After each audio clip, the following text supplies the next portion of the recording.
प्रभु ईसा और उनके वचन में विश्वास करना, हमारे लिए एक ऐसा मार्ग तैयार करना जहां सब कुछ आसान और शांत हो। विश्वास हमें एक उपस्थिति का आश्वासन प्रदान करता है, प्रभु ईसा की उपस्थिति जो हमें मौजूद प्रलोभनों पर विजय प्राप्त करने के लिए प्रेरित करता है। एक हाथ पर विश्वास जो कष्टों में सहायता करने के लिए हमें थामे, अंधकार होने पर भी हमें दिखाए। विश्वास संक्षेप में जीवन की कठिनाइयों से बचने का मार्ग नहीं है,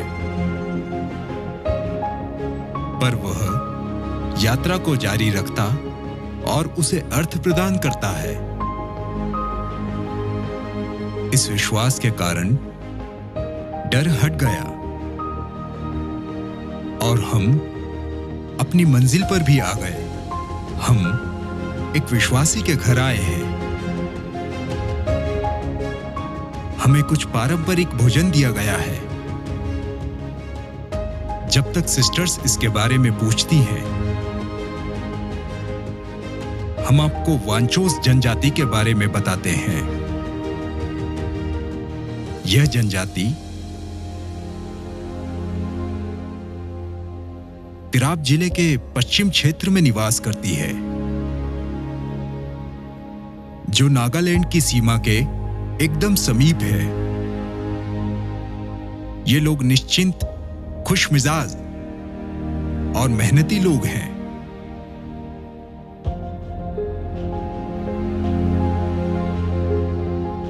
इनका समाज 4 वर्गों में विभाजित है: वांगहाम, वांगपैन, वांगुई और वांगास। इनके समाज में हिंसा व्याप्त थी, पर मिशनरीज ने प्रभु के वचन द्वारा इन्हें सही मार्ग दिखलाया। My name is Dominic Wanghon Kangham, Ojako village. I was in Longding as a catechist for last 25 years. I originally from Wancho tribe. या अभी यहाँ हम बैठा है, ये आपका वानु बस्ती है। ये वानु बस्ती में हम लोग शुरू में प्रीचिंग के लिए जब आया था, तो हम लोग को रुकाने के लिए भी एक एनएसएन टीम बोल के मत आओ बोल के था। तो हम लोग पूछा कि ऐसा क्यों और क्यों हम लोग को आने के लिए नहीं दिए। तो कैटेकिस्ट अभी टूरिंग कैटेकिस्ट ने बताया कि हम लोग का यहाँ में दोबारा चर्च बनाने के लिए नहीं देगा, एक ही चर्च ही होना है बोल के। ये जगह है, अभी ये इसका बस्ती का नाम वानु है। वो हम लोग वो साइड में देखा जाएगा, ये बाउंड्री, ये आपका यो नागालैंड का बाउंड्री है। जो बस्ती दिखाई देता है वो है आपका लोखो। ये लोखो यही था आपका वांचो से आके शिफ्टिंग करने वाला बस्ती, वो न्यौसा का था। वो थोड़ा आगे में हम लोग स्टॉप देखे, वो देखा है वो आपका बनफ्रा पुराना नाम था आपका रूनू। इसी इलाके में तो पहला हम लोग का चर्च भी नहीं था और बिल्कुल हम लोग आना जाना भी नहीं सकता था, क्योंकि रास्ता नहीं था कम्युनिकेशन का वजह से। लेकिन जब हम लोग का ये हाईवे आ गया, उसका मदद से, उसका थोड़ा कुछ पाने का हिसाब से वो हम लोग का यहाँ में एक तो चर्च, बड़ा चर्च भी बनाया और खुला है। तो अभी इस सबसे इसी जोन का आपका जूजन बोलता है, इसका जूजन है, उसी में सबसे बड़ा बस्ती तो यही वानु था। तो वानु जूनू इसका अंदर में पूरा कन्वर्ट तक तो इसका एक ही एक जोल है, एक ही एक रीजन है। इसका हम लोग का अलग अलग जोन होता है। आपका जूजन होता है, चौबजन होता है, चाजन होता है, न्याउजन होता है, साउजन होता है, कामजन होता है, नीजन होता है। ऐसा वांचो में अलग अलग का ऐसा जोन होता है, लेकिन एक ही वांचो है, एक ही डायलॉग है, एक ही सेम लैंग्वेज बनने वाला एक डिस्ट्रिक्ट में तो जहाँ वांचो ही मिलेगा आपका। सो अभी हम लोग जहाँ बैठा है यही है हम लोग का एक वांचो ओरिजिनली पुराना बस्ती और यह वानू का ही था ये, और वानू है अभी भी है। तो चर्च भी आ गया, और चर्च आने का वजह में देखिए कितना बस्ती में लड़का लड़की लोग को, बच्चा लोग को देखने से और हाउस घर बनाने का स्टाइल को देखने से बहुत चेंज आ गया इसमें। नहीं तो पुराना का हिसाब से पुराना का युग में हमको कितना रास्ता भी नहीं है, लाइट भी नहीं है, पानी भी नहीं है, कितना दुख से कितना तकलीफ से था हम लोग। ईश्वर का वचन हमें पाप को पापी से भिन्न करना सिखाता है। किसी को पाप से समझौता करने की आवश्यकता नहीं है,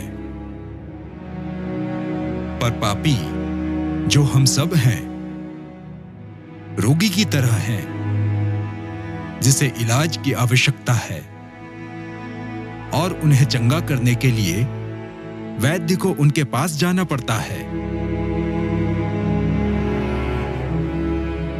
निरीक्षण करना पड़ता है, छूना पड़ता है।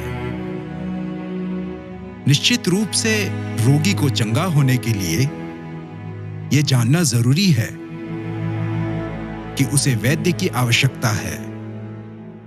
यह मुक्ति की जीवन रेखा है। पापी के मैं और प्रभु ईसा के मध्य का संबंध। इन लोगों ने भी पापमय जीवन त्याग कर प्रभु ईसा को अपनाया। हमें हमारे फादर की कही बात स्मरण होती है। Their tradition is very open to especially Christian faith. There is nothing in Christianity or in their culture which is not incompatible. Both can accept each other and coexist very well, very beautifully. But then it has to be presented that way. It has to be made to exist together that way. For this, we need thinking, we need talking, we need sharing. A simple example of that would be learning a bit of their language, learning their dialects. That's not happening. Very little of their dialects are learned today by the missionaries. Earlier it was not possible because the same missionary traveled to many dialects. But today, with so many parishes and so many centers, there is a possibility for every priest and sister to learn some words of the local language. But that's not happening. That has not happened.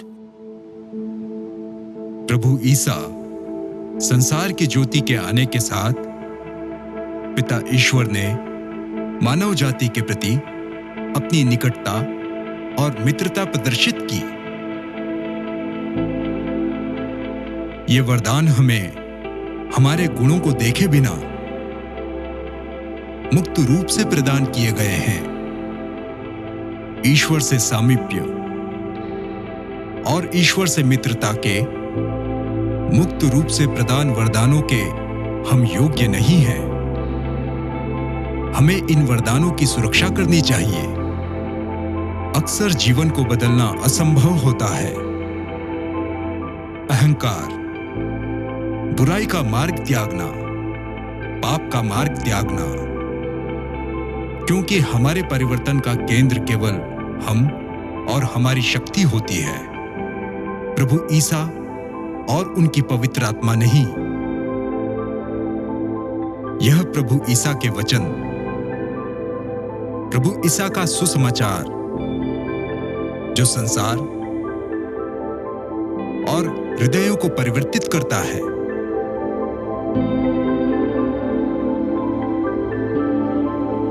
हमें अतः प्रभु ईसा के वचन पर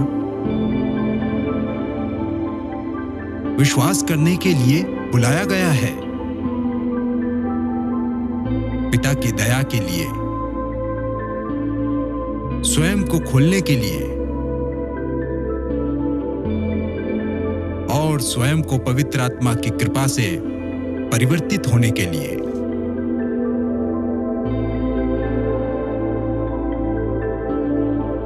father खाना खाने के बाद पवित्र मिस्सा करेंगे।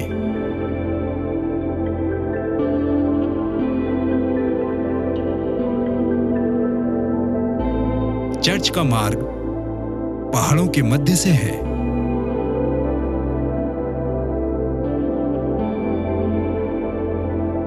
छोटी पगडंडी, मूलभूत सुविधाओं की कमी है।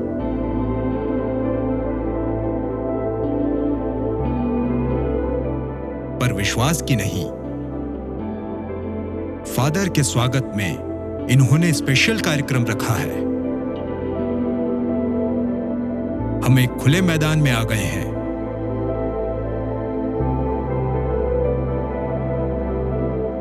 सब लोग नाच गाने को तैयार।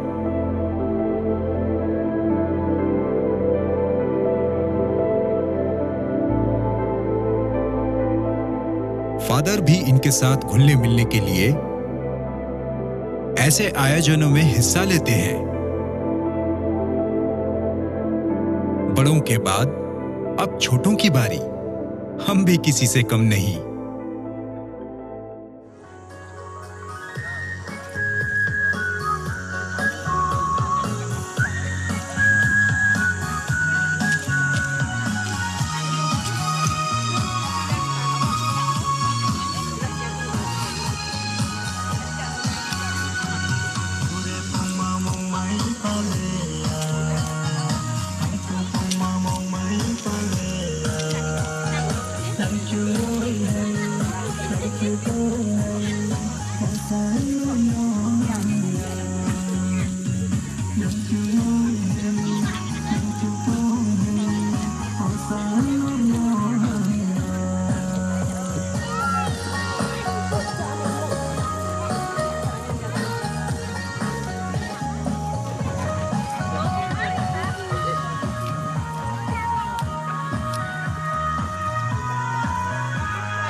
जितना इनका पहनावा सुंदर है,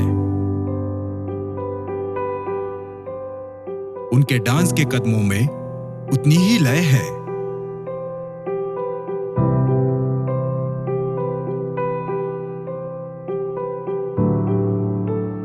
इनके गाने लोकगीतों पर आधारित हैं।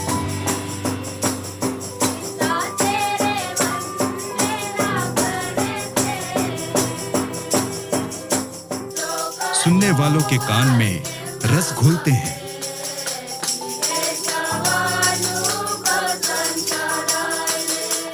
संगीत और भजनों का प्रभु की भक्ति में आरंभ से ही महत्व है।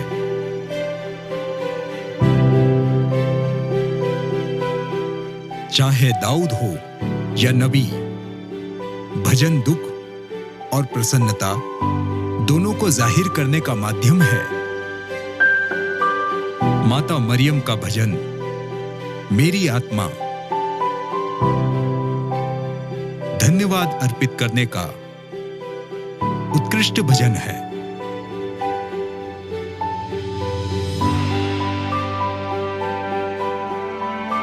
प्रभु ईसा के प्रकाश में चलो, प्रभु ईसा की स्तुति करो।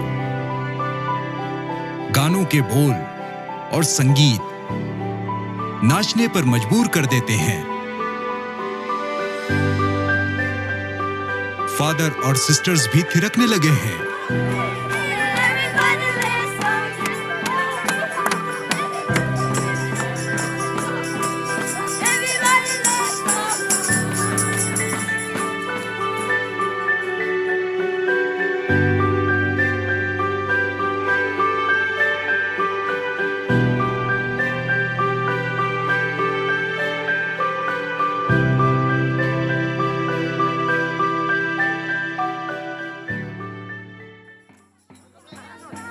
धीरे धीरे सब लोग खुद को नाचने से रोक नहीं पा रहे हैं।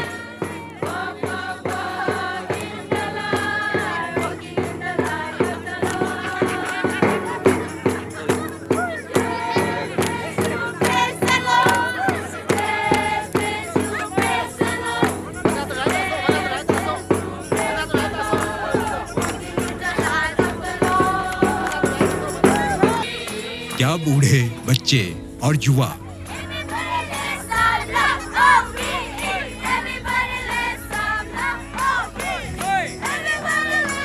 सब झूम रहे हैं। बजाने वाले थक गए तो क्या? प्रभु ईसा के प्रति उत्साह को कौन रोक सकता है?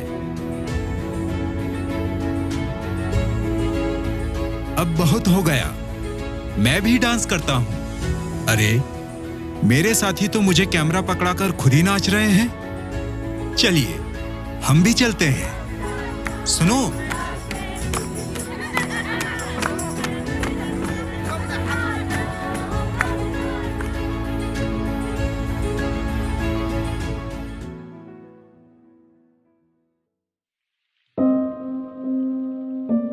जो छोटी बातों में विश्वसनीय है,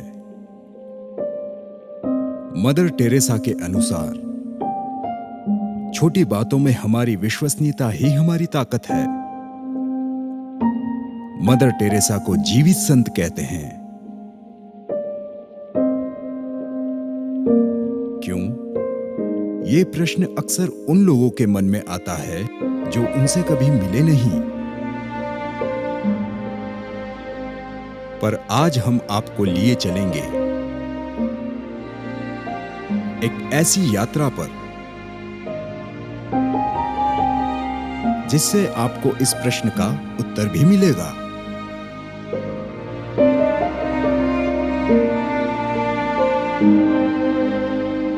साथ ही आप जानेंगे सुसमाचार की शक्ति, प्रभु ईसा द्वारा बुलाए गए लोग और संतों की लोगों के मन पर कितनी गहन छाप पड़ती है। सूरज निकलने के साथ ही हम भी निकल पड़े हैं अपनी यात्रा पर। मार्ग कठिन है, लेकिन धीरे धीरे इसमें भी मजा आने लगा है। हम आज भरदूरिया जा रहे हैं। कल बीत गया है, कल आया नहीं है, तो हमारे पास आज है। हमारा प्रयास है कि इस आज को हम प्रभु ईसा के लिए समर्पित करें। भरदूरिया में 10 स्टेशन आते हैं। ये वो स्थान है जहां इस धर्म प्रांत में सबसे प्रथम परिवर्तन हुए और लोगों ने प्रभु ईसा को हृदय में ग्रहण किया। पहली बार हम पारंपरिक चर्च की बिल्डिंग देख रहे हैं।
For latest videos and updates, like, share and subscribe. For instant notifications, press the bell icon.